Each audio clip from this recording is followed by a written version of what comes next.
Now let's look at what is called fixed period system for placing orders. Okay. So far what we have been discussing could be considered as continuous system or perpetual system or even fixed quantity system. Okay. That goes by you have a reorder point, you start with certain level of inventory, and as the inventory goes down you monitor the inventory every time it changes. Then the moment it hits the reorder point, then you place an order for the economic order quantity, which is a fixed quantity.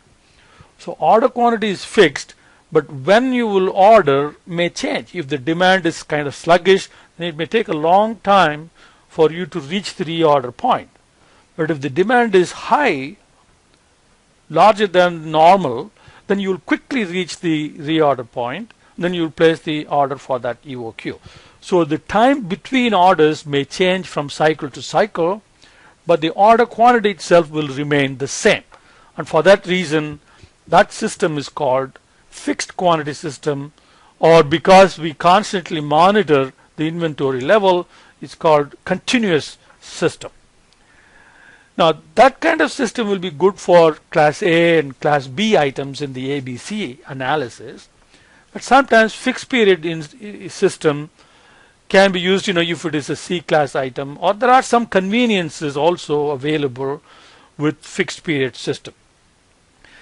Well, you can combine a family of products and place orders for all of them at the same time at fixed intervals of time, say every Monday of the week or every first Monday of the month, or you may have a convenient fixed interval period at which you will place an order. So orders placed at the end of a fixed period is called a fixed period system.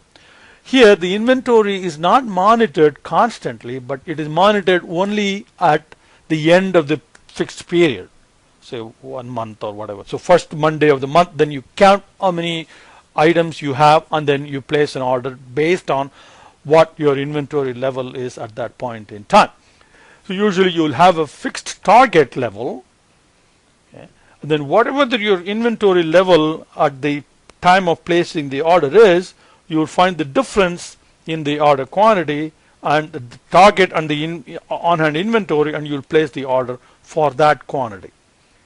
So here the order periodicity, time between orders, is fixed, but the order quantity can be different, because if the demand is kind of sluggish, then you will have a large on-hand quantity. So the difference between the target level and the on-hand will be small. So your order quantity will be small.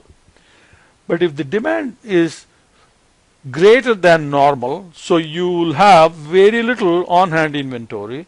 So the order quantity needed to bring the inventory to the target level will be large.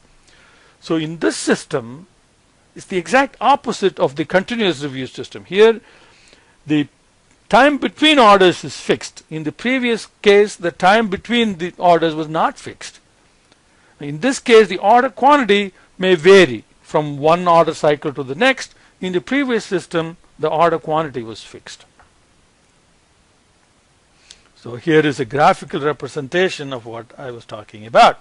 So you have a fixed period and the order quantity. So here the on-hand level was at this point, so your order quantity is that. In the second order cycle, your on-hand quantity is this, then your order quantity is that. Now how do you compute the target quantity? Well, that's beyond the scope of this chapter.